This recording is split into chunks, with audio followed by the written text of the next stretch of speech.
السلام علیکم ورحمۃ اللہ تعالی وبرکاتہ۔ نحمده ونصلي ونسلم على رسوله الكريم اما بعد فاعوذ بالله من الشیطان الرجیم بسم اللہ الرحمن الرحیم۔ قد جاءكم من الله نور وكتاب مبين صدق اللہ العلی العظیم۔ آئیے ہم اور آپ انتہائی عقیدت و محبت کے ساتھ سید عالم صلی اللہ علیہ وآلہ وسلم کی بارگاہ میں درود و سلام کا تحفہ پیش کریں۔ پڑھیں بآواز بلند اللہم صل علی سیدنا شفیعنا حبیبنا مولانا ومولانا محمد وسلم صلاۃ و سلام علیک یا رسول اللہ صلی اللہ علیہ وآلہ وسلم۔ سیرت رسول اکرم صلی اللہ علیہ وآلہ وسلم کے حوالے سے آج کچھ ضروری باتیں آپ کی گوش گزار کروں گا، جسے نہ صرف سننا بلکہ سمجھنے کی بھی کوشش کریں، تاکہ دشمنان دین کے جالوں سے آپ بچ سکیں، گمراہوں کی گمراہی سے آپ اپنے آپ کو بچا سکیں، اور سیرت رسول صلی اللہ علیہ وسلم کی آڑ میں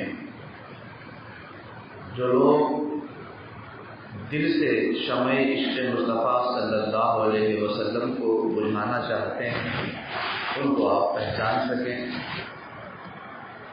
آپ اس طبقے کو بھی پہچان سکیں جو سیرت رسول اکرم صلی اللہ علیہ وسلم یا حدیث پاک کی روشنی میں اس کا نام لے کر حقیقت میں حدیثوں سے دور کرنے والا ایک طبقہ ہے، اسے بھی آپ پہچانیں۔ اسی لیے میں نے آج اس عنوان کا انتخاب کیا کہ سیرت رسول اکرم صلی اللہ علیہ وسلم میں ان باتوں کی نشاندہی کر دی جائے۔ ظاہر ہے آدھے گھنٹے میں یہ ساری باتیں بیان نہیں ہو سکتی، مگر جتنی باتیں ہو جائیں گی وہ آپ کے لیے مفید ہوگی انشاءاللہ۔ سب سے پہلے آپ یہ جان لیجیے کہ رسول اللہ صلی اللہ علیہ وآلہ وسلم کا جو فرمان ہے، جو کچھ آپ نے اپنی زبان مبارک سے ارشاد فرمایا، کبھی بھی ارشاد فرمایا، کسی بھی موقع پر ارشاد فرمایا، اسی کو حدیث کہا جاتا ہے۔ آپ نے جو کیا یعنی عمل کیا، کوئی کام کیا، اس کرنے کو، اس کو بھی حدیث ہی کہا جاتا ہے۔ لوگوں کے درمیان آپ نے کسی چیز کو بیان فرمایا، اسے بھی حدیث کہا جاتا ہے۔ تو اس طرح سے حدیث تین طرح کی ہو جاتی ہے: قولی حدیث یعنی جو فرمان ارشاد فرمایا، فعلی حدیث جو آپ نے کام کیا، تقریری حدیث جو آپ نے لوگوں کے درمیان عرض کیا۔ تو تین طرح کی باتیں، یہ تینوں کی تین حدیث کہلاتی ہیں: فعلی حدیث، قولی حدیث، تقریری حدیث۔ اب اسی طرح سے صحابہ کرام بھی اگر کوئی بات ارشاد فرمائے، کوئی عمل کریں یا تقریر فرمائے، تو اس کو بھی حدیث کہا جاتا ہے۔ یہ میں کیوں بتا رہا ہوں؟ تاکہ آپ ان دشمنوں سے بچ سکیں جو حدیث کے نام سے مسلمانوں کے ذہنوں کو خراب بھی کرتے ہیں اور دھوکہ دیتے ہیں۔ عام آدمی کیا، خاص آدمی بھی نہیں جانتا کہ حدیث کس کو کہتے ہیں۔ وہ بیچارے کتاب دکھا دیا دیکھو حدیث میں ہے، ڈر جاتے ہیں۔ انہیں پرکھ نہیں ہوتی کہ یہ کون سی حدیث ہے، اس کا کیا درجہ ہے، اس سے کیا ثابت ہوتا ہے، یہ حضور نے کس ٹائم فرمایا ہے۔ خیر، پہلے آپ یہ جان لیں کہ رسول اللہ کا قول، فعل اور تقریر یہ حدیث ہے۔ ایسے ہی صحابی کا بھی قول یعنی فرمانا، فعل یعنی کرنا، کام کرنا، اور تقریر، یہ تینوں حدیث ہے۔ اور ایسے ہی تابعین کا بھی قول، فعل اور تقریر یہ حدیث ہے۔ نبی، صحابی، تابعی۔ تابعی کہتے ہیں جنہوں نے صحابہ کو دیکھا، ایمان کے ساتھ صحابہ کو دیکھا اور دنیا سے ایمان کے ساتھ تشریف لے، انہوں نے حضور کو نہیں دیکھا، وہ لوگ تابعی ہیں۔ اور جن لوگوں نے حضور کو دیکھا ایمان کے ساتھ اور دنیا سے تشریف لے گئے ایمان کے ساتھ، وہ لوگ صحابی ہیں۔ تو رسول اللہ کی باتیں ہوں، آپ کا فعل ہو، آپ کی تقریر ہو، یہ حدیث ہے۔ صحابی کی باتیں ہوں، صحابی کا فعل ہو، صحابی کا تقریر ہو، یہ بھی حدیث ہے۔ تابعین کا فعل ہو، تابعین کا قول ہو، تابعین کی تقریر ہو، یہ بھی حدیث ہے۔ یہ تینوں حدیث کہلاتی ہیں۔ تو اب 3 3 6 اور 3 طریقہ 9 ہوئے نا، قول، فعل اور تقریر، یہ 9 چیزیں ہوئی۔ اب ان کے نام الگ الگ ہیں۔ رسول اللہ تک جو بات پہنچتی ہے اسے حدیث مرفوع کہا جاتا ہے۔ اگرچہ آپ کو یاد نہ رہے مگر یہ خاص باتیں بتانے کا مقصد آگے آپ سے سمجھ میں آ جائے گا۔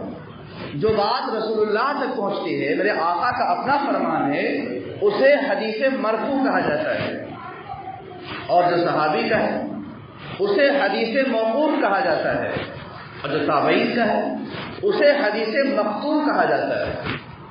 یہ 3 درجے ہو گئے۔ اب یہ تینوں جاننے کے بعد پھر آگے بڑھتے ہیں۔ میرے آقا و مولا صلی اللہ علیہ وسلم نے جو کچھ ارشاد فرمایا، ضروری نہیں ہے کہ رسول اللہ صلی اللہ علیہ وسلم کی ہر بات پر ہر زمانے میں ہر کسی کو عمل کرنا پڑے۔ بہت سی باتیں موقع کی نزاکت کے اعتبار سے تھی، حالات کے اعتبار سے تھی، مخصوص لوگوں کے لیے تھی۔ وہ وقت ختم ہو گیا، بات ختم ہو گئی، وہ لوگ چلے گئے، وہ بات ختم ہو گئی۔ یعنی رسول اللہ کی کچھ حدیثیں ایسی ہیں جو میرے آقا و مولا صلی اللہ علیہ وسلم نے کسی خاص موقع پر کسی خاص آدمی کے لیے ارشاد فرمائی، کسی خاص موقع پر کسی خاص کے لیے فرمائی، دوسرا اس پہ عمل نہیں کر سکتا۔ حضور نے جس کو اجازت دے دی، جس کے لیے فرما دیا، یہ اجازت اسی کے لیے ہوگی، دوسرا قیامت تک اس پہ عمل نہیں کر سکتا۔ کچھ حدیثیں ایسی بھی ہیں اور کچھ ایسی بھی ہیں کہ رسول اللہ صلی اللہ علیہ وسلم نے جو کیا، جو فرمایا، یہ حضور کے ساتھ اپنا معاملہ ہے، حضور کی یہ خصوصیت ہے، حضور کا یہ امتیاز ہے، حضور کی یہ عظمت ہے، حضور کی یہ شان ہے، امت کو اس پہ عمل نہیں کرنا ہے۔ جانے کی امت، ہم لوگ امت ہیں، ہم جانیں گے، پڑھیں گے، بیان کریں گے، سنیں گے، سنائیں گے، خوش ہوں گے سن کر کے، مگر ان حدیثوں پہ ہمیں عمل بھی نہیں کرنا ہے۔ جو رسول اللہ صلی اللہ علیہ وسلم کے امتیازات ہیں، حضور کے خصائص ہیں، وہ تو حضور ہی کے لیے تھی جو باتیں، ان پہ ہمیں عمل نہیں کرنی۔ ایسے ہی وہ حدیثیں جو رسول اللہ نے کسی خاص صحابی کو کوئی بات ارشاد فرمائی، کوئی اجازت دے دی، کوئی رخصت دے دی، کسی مسئلے سے مستثنیٰ فرما دیا، تو یہ اسی صحابی کے لیے ہے، قیامت تک کسی امت کے لیے نہیں ہو سکتا۔ یہ فرق ہے۔ اس فرق کو جانے بغیر آپ اندھیرے میں بس صرف ہاتھ مارتے رہیں گے اور گمراہی کے ایسے دلدل میں پھنس جائیں گے جہاں سے نکلنا مشکل ہو جائے گا۔ اسی دلدل میں پھنسانے کے لیے آج ایک جماعت تیار ہوئی جس کا نام اہل حدیث ہے۔ بخاری میں دیکھو یہ حدیث لکھی ہے۔ اب بخاری تو ہم مانتے ہیں، اصح الکتب بعد کتاب اللہ، قرآن کے بعد سب سے صحیح کتاب بخاری شریف ہے۔ مسلم شریف کو ہم مانتے ہیں، ترمذی و نسائی اور تمام کتب احادیث کو مانتے ہیں۔ کسی حدیث کو ماننا اور چیز ہے، اس پہ عمل کرنا یہ اور چیز ہے۔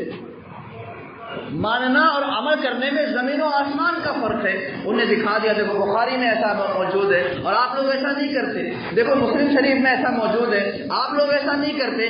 عام آدمی کیا سمجھے کہ یہ حدیث مرفوع ہے، حدیث موقوف ہے، حدیث مقطوع ہے، یہ منسوخ ہے، یہ ناسخ ہے، اس کا مسئلہ کیا ہے، کس موقع پر حضور نے فرمایا، کس کے لیے فرمایا، عام آدمی کی سمجھ میں کہاں آئے گی۔ مگر دشمن اسلام حدیث کے نام پر، رسول اللہ صلی اللہ علیہ وسلم کے فرمان کے نام پر عشق مصطفیٰ کی شمع کو ہمارے دلوں سے نکال رہے ہیں۔ اور ہمارے نوجوان کثرت سے گمراہ ہوتے جا رہے ہیں، کثرت سے لوگ بہکتے جا رہے ہیں۔ گمراہی کی ایک بڑی وجہ یہ ہے کہ ہر بندہ یہ سمجھ رہا ہوتا ہے کہ جو کچھ میں نے دیکھ لیا، جو کچھ میں نے پڑھ لیا، جو کچھ میں نے سن لیا، شاید امام صاحب کو نہ معلوم ہو۔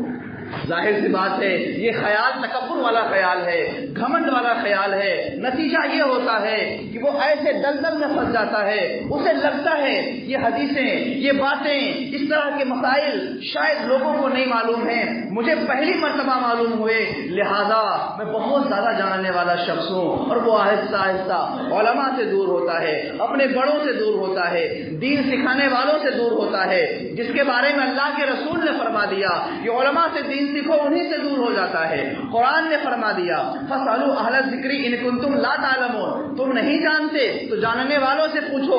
یہ بیچارے انہی سے دور ہو جاتے ہیں اور یوٹیوب، گوگل، شاملہ اور ایسی چیزوں میں الجھ جاتے ہیں اور ایسی چیزوں میں آگے بڑھتے چلے جاتے ہیں، اور آہستہ آہستہ دل کی دنیا تاریک ہو جاتی ہے۔ وہ علم نہیں، وہ جہالت سیکھ رہے ہوتے ہیں، وہ عشق مصطفیٰ میں اضافہ نہیں، شمع مصطفیٰ کو جو روشن دل میں تھا اسے بجھا رہے ہوتے ہیں اور انہیں اندازہ نہیں ہوتا۔ آج کل ایک شخص ہے مرزا محمد جہلمی، پاکستان کا، بہت زیادہ جھوٹا، حدیثوں کے نام پر فریب کرنے والا، جھوٹی روایتیں بیان کرنے والا، جھوٹے حوالے دینے والا، حدیث کی منغلط جو ہے ترجمہ کرنے والا، نوجوانوں کا بہت بڑا ہیرو بنا ہوا ہے۔ ایک بہت بڑا طبقہ اس کے ساتھ جڑا ہوا ہے اور آہستہ آہستہ گمراہ ہو رہا ہے۔ یہ تو ہونا ہے، اس لیے کہ میرے آقا محمد الرسول اللہ صلی اللہ علیہ وسلم نے 1400 سال پہلے صحابہ کرام کے سامنے یہ بات فرمایا تھا، میرے صحابہ آخری زمانے میں کچھ ایسے جھوٹے پیدا ہوں گے جو ایسی ایسی باتیں بیان کریں گے جو نہ تم نے سنی ہوگی نہ تمہارے باپ داداؤں نے سنی ہوگی، جھوٹے حدیثیں بیان کریں گے، وہ نمازیں بھی اسی پڑھیں گے کہ تم اپنی نمازوں کو ان کے سامنے کم سمجھو گے۔ خبردار، جب ایسے لوگ ظاہر ہو جائیں تو ان کے پاس نہ بیٹھنا، ان کی باتیں نہ سننا، ان کے ساتھ نہ کھانا، ان کے ساتھ نمازیں نہ پڑھنا۔ یہ ہم نہیں کہتے، 1400 سال پہلے ہمارے پیغمبر جناب محمد الرسول اللہ صلی اللہ علیہ وسلم آنے والے فتنوں کی نشاندہی کر رہے ہیں اور ان فتنوں سے اپنی امت کو بچانے کی باقاعدہ تدبیر بیان فرما رہے ہیں۔ یہ حضور نے پہلے ہی بیان فرما دیا، اور آج جو اس پر عمل نہیں کر رہے ہیں وہ آج دھوکے میں ہیں اور آہستہ آہستہ گمراہی کے دلدل میں جا رہے ہیں۔ آئیے سیرت رسول اکرم صلی اللہ علیہ وسلم کے اس پہلو کو ہم بیان کریں جس پہلو سے مسئلہ سمجھانا ہمارا مقصد ہے۔ آپ سب سے پہلے یہ بات ذہن نشین کریں، رسول اللہ کی سیرت کیا ہے، کسے کہتے ہیں سیرت؟ سیرت میں کون کون سی باتیں آتی ہیں؟ سیرت میں رسول اللہ صلی اللہ علیہ وسلم کی زندگی کے تمام احوال، سفر اور حضر، خلوت کی زندگی، جلوت کی زندگی، آپ کے اقوال، آپ کے افعال، آپ کا خرد و نوش، آپ کی زندگی گزارنے کا طریقہ، یہ ساری کی ساری چیزیں یہ حدیث میں آتی ہیں اور یہ سب سیرت کے اندر شمار کی جاتی ہیں۔ رسول اللہ کیسے چلتے تھے، کیسے بولتے تھے، کیسے پہنتے تھے، آپ کا انداز کریمانہ کیسا تھا، لوگوں سے کیسے پیش آتے تھے، فلاں بات میرے آقا نے کب ارشاد فرمائی، سفر کس طرح فرماتے تھے، کس کے ساتھ سفر فرمایا، حضر میں کیا معاملہ ہوتا تھا، حضر میں کون لوگ ساتھ ہوتے تھے، یہ سارے معاملات سیرت کے دائرے میں آتے ہیں۔ یہ ساری باتیں رسول اللہ صلی اللہ علیہ وسلم کی سیرت کے اندر آتی ہیں۔ جنگوں میں آپ تشریف لے گئے، کن کن جنگوں میں آپ تشریف لے گئے، وہ جنگیں کتنی ہیں، کیا کارنامہ انجام دیا، کہاں تشریف فرما ہوئے، صحابہ کو کیا دعوت دی، کس بات کی طرف لوگوں کو ابھارا، کیا آپ کے مقدس اشارات کریمانہ تھے، یہ ساری کی ساری چیزیں سیرت کے دائرے میں آتی ہیں۔ مگر آج ایک طبقہ ایسا ہے جو ربیع النور میں میلاد النبی صلی اللہ علیہ وسلم منانے کو بدعت، ناجائز، حرام اور نہ جانے کیا کیا کہتا ہے، وہی طبقہ سیرت النبی کے نام سے جلسہ کرتا ہے، سیرت النبی کے نام سے پورے ملک میں کانفرنس کرتے ہیں، سیرت النبی کے نام سے لوگوں کو بلاتے ہیں، میلاد النبی کے نام سے چڑھتے ہیں، مگر سیرت النبی کے نام لوگوں کو جمع کرتے ہیں۔ وہاں جمع کرنے کے بعد وہ لوگوں کے سامنے جو باتیں بیان کرتے ہیں رسول اللہ صلی اللہ علیہ وسلم کی، وہ سیرت ہے، اس کا بھی انکار نہیں کرتا، مگر سیرت کا ایک حصہ بیان کرتے ہیں اور سارے حصے پہ پردہ ڈال دیتے ہیں۔ بلاتے ہیں لاکھوں لوگوں کو سیرت النبی کے نام سے، لوگوں آؤ ہم رسول اللہ کی سیرت بیان کریں گے، آؤ آقائے کریم کے مقدس سیرت کو آپ تک پہنچائیں گے۔ لوگ جمع ہوتے ہیں رسول اللہ کی سیرت سننے کے لیے، مگر یہ اپنے جلسوں میں کیا بتائیں گے؟ رسول اللہ صلی اللہ علیہ وسلم پیڑ پہ پتھر باندھتے تھے، رسول اللہ صلی اللہ علیہ وسلم پیون لگے کپڑے پہنتے تھے، رسول اللہ صلی اللہ علیہ وسلم کو لوگوں نے مارا، پتھروں کی بارش کی، رسول اللہ صلی اللہ علیہ وسلم کے بدن پہ اوڑھنی ڈال دیا گیا، رسول اللہ صلی اللہ علیہ وسلم کو مکہ سے نکال دیا گیا، رسول اللہ صلی اللہ علیہ وسلم کے صحابہ پر یہ مصیبتیں آئیں، رسول اللہ صلی اللہ علیہ وسلم کے گھر میں جو ہے کئی ماہ تک چولہا نہیں جلتا تھا، رسول اللہ صلی اللہ علیہ وسلم کھجور اور پانی پر گزارا کرتے تھے، رسول اللہ صلی اللہ علیہ وسلم کو دشمنوں نے الزام لگایا اور عجیب و غریب باتیں ان کے متعلق کی۔ یہی ساری باتیں وہ اپنے جلسوں میں بیان کریں گے۔ کیا؟ وہی کہ کھانے کی دقت تھی اور پیون لگے کپڑے پہنتے تھے، لوگوں نے مارا اور آپ کے بدن پہ اوڑھنی ڈال دیا، آپ کو شہر سے نکال دیا، گھر میں چولہا نہیں جلتا تھا، یہ ساری چیزیں بار بار بیان کریں گے۔ ایک سننے والا عام آدمی سمجھتا ہے کتنے مجبور تھے، کتنے بے بس تھے، کتنے لاچار تھے، کتنے ناتواں تھے، کتنے کمزور تھے۔ ارے وہ تو اللہ کے محبوب کا ذکر سننے آیا تھا، لیکن کسی مجبور کا ذکر سن رہا ہے، کسی بے بس کا ذکر سن رہا ہے۔ مگر ظالموں کو سیرت رسول کی آڑ میں رسول اللہ کی عظمت دلوں سے نکالنا مقصد ہے، اسی لیے وہ سیرت کا ایک حصہ بیان کرتے ہیں، دوسرے حصے کو بیان نہیں کرتے۔ اگر وہ ساتھ ساتھ یہ بھی بیان کر دیتے کہ جس پیغمبر اعظم صلی اللہ علیہ وآلہ وسلم کے گھر میں 3 ماہ تک چولہا نہیں جلتا تھا، اسی پیغمبر کی یہ شان تھی کہ ایک پیالہ دودھ 70 صحابہ کو پلا دیا۔ بیان ہی کرنا تھا تو بیان کر دیتے کہ سید عالم بے شک پیون لگے کپڑے پہنتے تھے، مگر شان یہ تھی، انداز یہ تھا کہ ایرانوں اور روم کے شہنشاہ بھی آپ کے نام سے کانپتے تھے۔ عالم یہ تھا کہ آپ کی بارگاہ میں کوئی سائل آتا تھا تو کبھی خالی ہاتھ واپس نہیں جاتا تھا۔ عالم یہ تھا کہ میرے آقا و مولا صلی اللہ علیہ وسلم دنیا کی خزانے ہوں یا آخرت کے خزانے بھر بھر کے دیا کرتے تھے۔ بیان ہی کرنا تھا تو یہ بھی بیان کر دیتے کہ خود تو پیٹ پہ پتھر باندھتے تھے، فاقہ کرتے تھے، 3 دن تک کھاتے نہیں تھے، مگر خبردار اس سے کمزور مت سمجھنا، ان کی شان تو یہ تھی کہ حضرت جابر کے ہنڈیے میں میرے آقا نے لعاب پاک ڈال دیا تو کئی سو صحابہ نے کھانا کھا لیا، کھانا پھر بھی ختم نہیں ہوا۔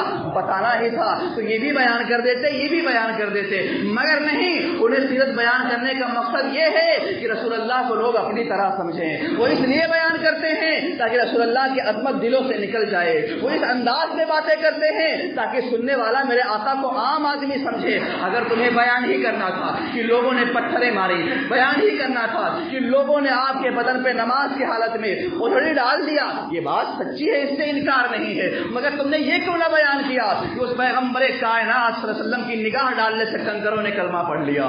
یہ کیوں نہ بیان کیا کہ بتوں نے ان کی نبوت کی گواہی دی؟ یہ کیوں نہیں بیان کیا؟ اشارہ فرما دیا تو درخت اپنی جڑوں کو اکھاڑ کے بارگاہ مصطفیٰ میں آ گیا۔ یہ کیوں نہیں بیان کیا کہ جانور ان کی بارگاہ میں حاضر تھے، مصطفیٰ جانوروں کی بولی بھی سمجھتے تھے؟ یہ کیوں نہیں بیان کیا کہ میرے آقا نے ام معبد کی جو ہے بکری سے جو سوکھی ہوئی تھی اس کے تھن میں دودھ نہ تھا، آقا نے ہاتھ لگایا تو تھن میں دودھ آ گیا، دودھ دہا بھی، پیا بھی، لوگوں کو پلایا بھی، برتن میں جمع کر لیا۔ بھلا بکری بھی کبھی اتنا دودھ دیتی ہے؟ نہیں، یہ مصطفیٰ کے ہاتھ کی برکت تھی۔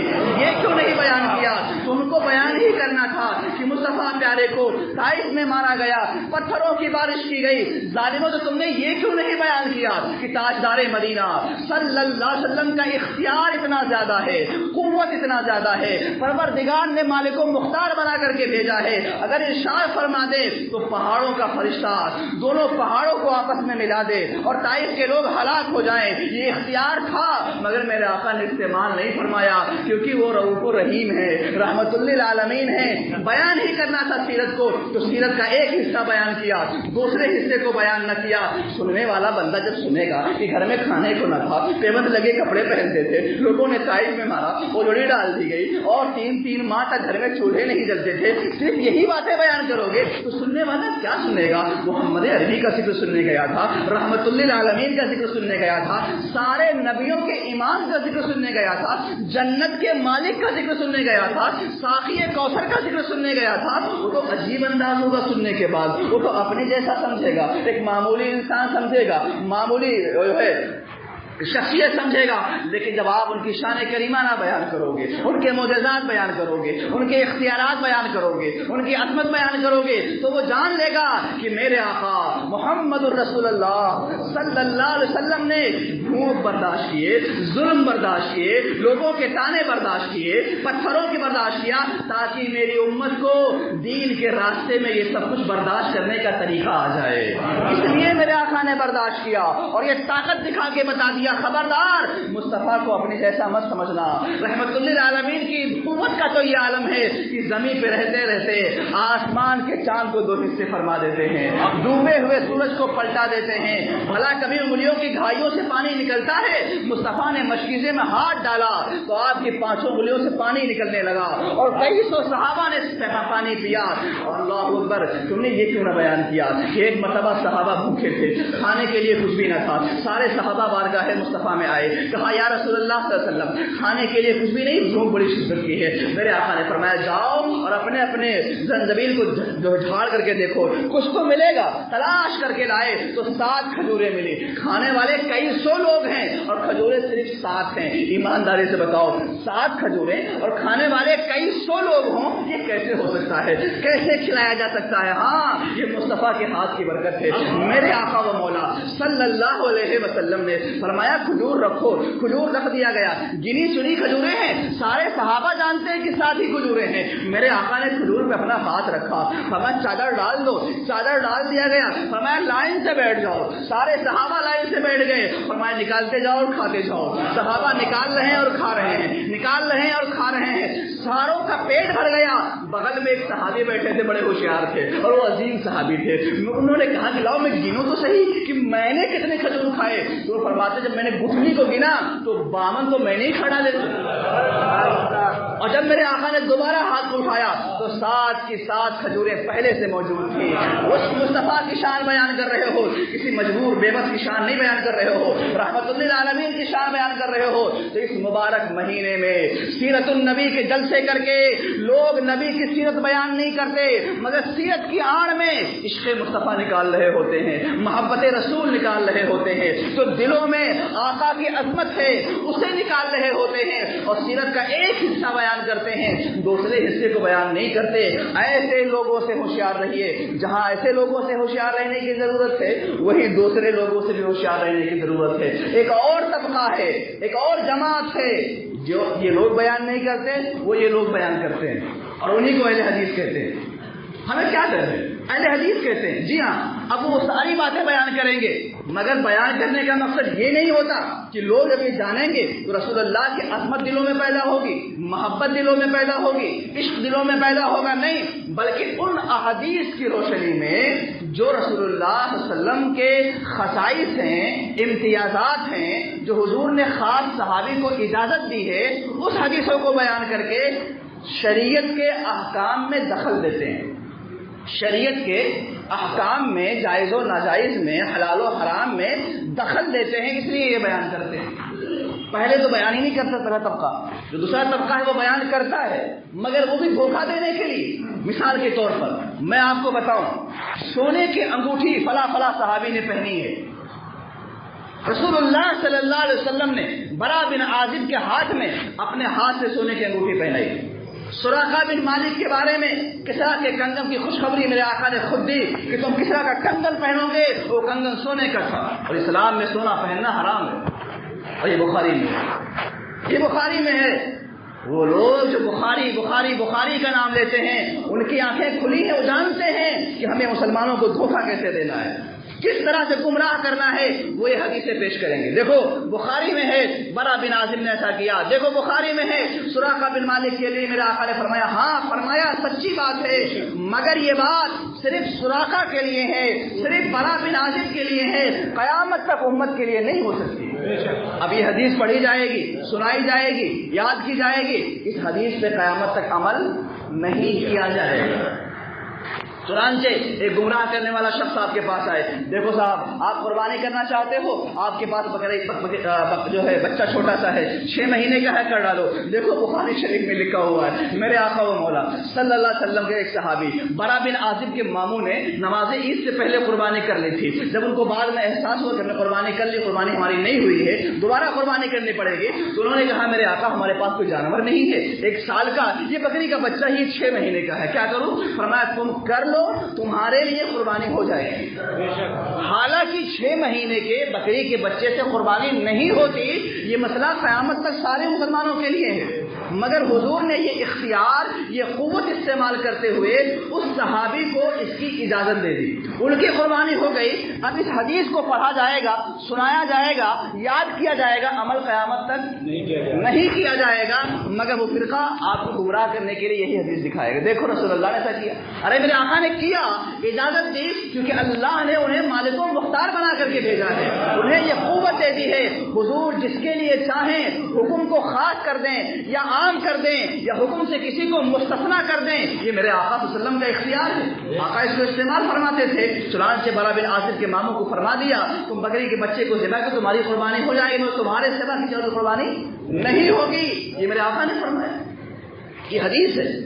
تو یاد رکھو، صرف حدیث ہونا، حدیث کا صحیح ہونا، قوی ہونا، یہی عمل کے لیے کافی نہیں ہے، بلکہ دیکھا جائے گا وہ حدیث کسی کے ساتھ خاص تو نہیں ہے، امتیازات مصطفیٰ سے تو نہیں ہے، اختیارات مصطفیٰ سے تو نہیں ہے، کہیں وہ حدیث خصائص مصطفیٰ سے تو نہیں ہے، کہیں رسول اللہ نے وہ فرمان کسی خاص صحابی کے لیے تو نہیں دیا ہے، ساری امت کے لیے حکم کیا ہے یہ دیکھا جائے گا۔ مگر گمراہ کرنے والا شخص آپ کو بھلا یہ کب بتائے گا کہ یہ حدیث کس درجے کی ہے اور یہ خاص ہے یا نہیں ہے؟ وہ تو لوگوں کو گمراہ ہی کرنا ہوتا ہے۔ بخاری و مسلم و ترمذی اور حدیث کی کتابیں دکھا دکھا کر کے ہمارے نوجوانوں کو گمراہ کیا جا رہا ہوتا ہے۔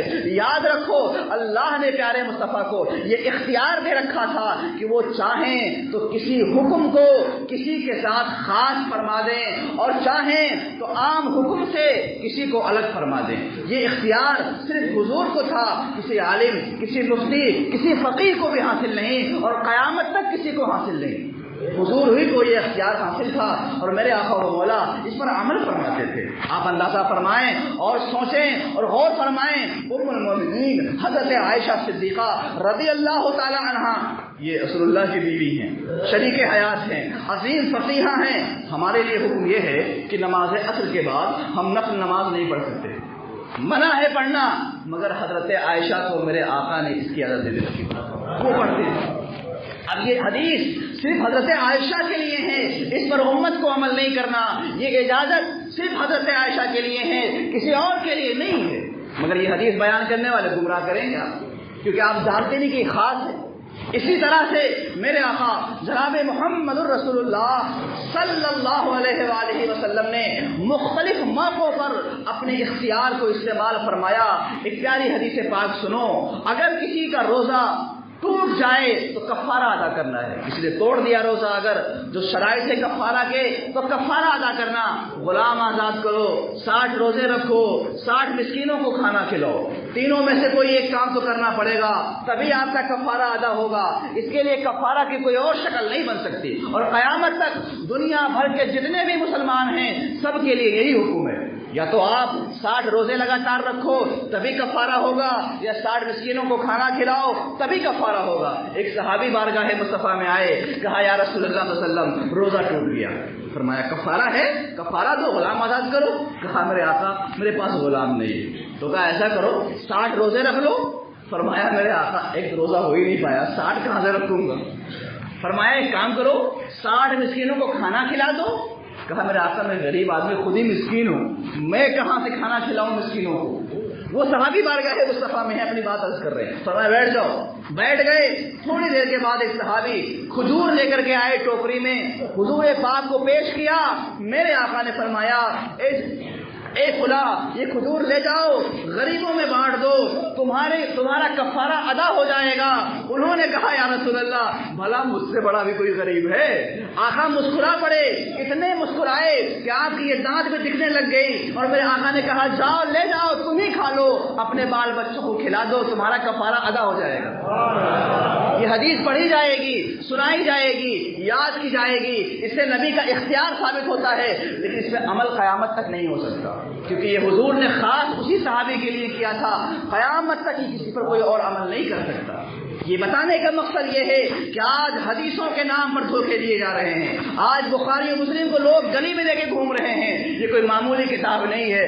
حالت یہ ہے کہ آج حدیث دکھا دکھا کے ان بچوں کو جو بیچارے وضو صحیح سے نہیں کر پاتے، نماز صحیح سے نہیں پڑھ پاتے، سورتیں صحیح سے نہیں پڑھ پاتے، نماز کے ضروری مسائل بھی نہیں جانتے، ان کو حدیث دکھایا جاتا ہے ادھر آؤ پیارے ہنر آزمائیں، تم تیر آزماؤ ہم دیگر آزمائیں، ہمیں معلوم ہے نہ خنجر اٹھے گا نہ تلوار تم سے، یہ بازو میرے آزمائے ہوئے ہیں۔ میں عرض کر رہا تھا کہ آپ نوجوانوں کو گمراہ کرتے ہیں حدیثیں دکھا کر کے، حدیث مصطفیٰ پر ہمارا ایمان ہے، ہم اسے قبول کرتے ہیں، مگر عمل کن حدیثوں پہ کیا جائے گا، وہ کون سی حدیث ہیں؟ ایک بات۔ دوسری بات، آج ایک دھوکہ دیا جاتا ہے، ارے آپ یہ کام کرتے حضور نے کہاں کیا؟ جو کام حضور نے کیا وہی کرنا چاہیے، جو حضور نے نہیں کیا وہ نہیں کرنا چاہیے، یہ بات کہتے ہیں لوگ، سنتے ہوں گے آپ بھی مارکیٹ میں، محلے میں، گاؤں میں، بازاروں میں، کیا جو حضور نے کیا وہ کرنا ہے، جو حضور نے نہیں کیا وہ نہیں کرنا ہے۔ میں آپ سے پوچھتا ہوں یہ بات کہاں لکھی ہے؟ یہ کہاں لکھا ہوا ہے کہ جو حضور نے کیا وہی کرنا ہے؟ کس نے کہا یہ؟ کہیں ایسا نہیں، نہ حدیث میں کہیں نہ قرآن میں کہیں۔ رسول اللہ صلی اللہ علیہ وسلم نے بہت سے ایسے کام کیے جو امت کو نہیں کرنا ہے، وہ حضور ہی کو کرنا تھا، امت کو نہیں کرنا ہے۔ کچھ ایسے بھی کام ہیں اور کچھ کام وہ ہیں جو میرے آقا و مولا جناب محمد الرسول اللہ صلی اللہ علیہ وسلم نے کیا اور وہ امت کو بھی کرنا ہے۔ تو آپ کہتے ہیں کہ جو جو حضور نے کیا وہ سب ہمیں کرنا، یہ غلط ہے۔ حضور کے بہت سے کام ایسے ہیں، بہت سارے کام ایسے ہیں جو وہ حضور ہی کے ساتھ خاص ہیں، قیامت تک اس پہ کوئی عمل نہیں کر سکتا، کیونکہ وہ حضور کے خصائص ہیں، وہ حضور کے امتیازات ہیں، وہ حضور کے اختیارات ہیں۔ میں آسان سی مثال دے دوں، ہمارا کلمہ لا الہ الا اللہ محمد الرسول اللہ ہے، مگر جب کلمہ حضور پڑھتے تھے تو کہتے تھے لا الہ الا اللہ انی رسول اللہ۔ تو کیا آپ کلمہ پڑھو گے اس طرح سے؟ لا الہ الا اللہ انی رسول اللہ آپ بھی پڑھو گے؟ اگر اس عقیدے کے ساتھ جو رسول کا معنی ہوتا ہے کوئی پڑھ لے تو کافر ہو جائے گا۔ یہ حضور کے ساتھ خاص ہے، حضور بتا رہے ہیں اللہ کے سوا کوئی معبود نہیں، بے شک میں اللہ کا رسول ہوں، یہ حضور فرما رہے ہیں۔ ان کا کلمہ پڑھنے کا یہ انداز، ہمارا لا الہ الا اللہ محمد الرسول اللہ۔ اب وہ لوگ کہاں گئے جو کہتے جو حضور نے کیا، جیسا حضور نے کیا ویسا ہی ہم کریں گے؟ میرے آقا و مولا صلی اللہ علیہ وسلم کی وصال کے بعد قرآن پاک کی آیت ہے کہ حضور کی بیویوں سے نکاح کرنا جائز نہیں، وہ امت کی مائیں ہیں۔ حضور کی بیویاں حضور کے انتقال کے بعد حیات سے رہی، زندہ رہی، 58 ہجری 60 ہجری تک حیات سے رہی، مگر نکاح کرنا جائز نہیں۔ یہ حضور کی بیویوں کا مسئلہ ہے۔ ہمارے انتقال کے بعد، عدت گزارنے کے بعد ہماری بیوی جس سے چاہے شادی کر سکتی ہے، یہ حضور کے اختیارات ہیں، ہمارے معاملات اور ہیں۔ میرے آقا پر تہجد کی نماز فرض تھی، ہم پر نہیں فرض ہے۔ میرے آقا نے کبھی زکوٰۃ نہیں دیا، ہم پر زکوٰۃ فرض ہے۔ میرے آقا اگر سو جائیں تو ان کا وضو نہیں ٹوٹتا، ہمارا ٹوٹ جاتا ہے۔ سمجھیں ان چیزوں کو، دشمنان دین کے حربوں کو سمجھیں، دشمن کس کس طرح سے آپ پہ حملے کرتا ہے اور آپ سوئے ہوئے ہیں۔ خبردار، میرے اعلیٰ حضرت نے پہلے بتا دیا، سونا جنگل، رات اندھیری، چھائی بدلی کالی ہے، سونے والوں جاگتے رہیو، چوروں کی رکھوالی ہے، قرآن و حدیث کے نام سے دھوکہ دینے والوں کی جماعت گلی گلی گھوم رہی ہے، ہوشیار رہو، خبردار رہو۔ میرے آقا صلی اللہ علیہ وسلم کے اقوال اور افعال مختلف ہیں، ہر ایک کے احکامات مختلف ہیں۔ قرآن پاک پارہ نمبر 28 کے اندر اللہ تعالیٰ نے فرمایا ما آتاکم الرسول فخذوہ وما نہاکم عنہ فانتہوا، جو تمہیں رسول دیں اسے لے لو۔ سمجھو اس کو، پہلے جو تمہیں رسول اسے لے لو، اور جس چیز سے روکے جو دے اتنا ہی لو۔ آگے بڑھنے کی کوشش مت کرو کہ ہر کام جو حضور نے کیا وہ کروں گا، نہیں، جتنا تمہیں رسول کرنے کے لیے کہیں اتنا ہی کرو، یہ حکم اللہ کا ہے، مگر آپ دخل دے رہے ہیں، جو حضور نے کیا وہ ہم کریں گے۔ حضور کے لیے شادیاں کرنا، زائد شادیاں کرنا جائز تھا، آپ نے 11 شادیاں فرمائی، ہمارے لیے حرام ہے، 4 شادی کی اجازت ہی نہیں ہے، تو یہ حضور کے اختیارات ہیں۔ حضور نبی پاک صلی اللہ علیہ وسلم حالت جنابت میں بھی مسجد کے اندر آ سکتے تھے، ہمارے لیے حرام ہے آنا۔ رسول اللہ صلی اللہ علیہ وآلہ وسلم کے معاملات اور ہمارے معاملات میں زمین و آسمان کا فرق ہے۔ خبردار رسول اللہ صلی اللہ علیہ وسلم کا نام لے کر ان دھوکہ دینے والوں سے اپنے ایمان و عقیدے کو بچاؤ۔ آج کا پیغام اتنا ہی ہے کہ سیرت النبی سنو، سیرت النبی میں جاؤ، مگر اپنے ایمان کو بچاؤ، کیونکہ سیرت رسول بیان کرنے والوں کی نیتیں الگ الگ ہیں، کوئی ایک بیان کرتا ہے دوسرا چھپا لیتا ہے، کوئی دوسرا بیان کرتا ہے تیسرا چھپا لیتا ہے۔ اہل سنت کی وہ جماعت ہے جو ساری چیزیں کھول کھول کے بیان کر دیتی ہے۔ الحمدللہ اہل سنت کا ہے بیڑا پار، اصحاب حضور نجم ہے اور ناؤ ہے عزت رسول اللہ کی۔ وآخر دعوانا الحمدللہ رب العالمین۔ السلام علیکم ورحمۃ اللہ وبرکاتہ۔ کھڑے ہو جائیں، سنت ادا کر دیں۔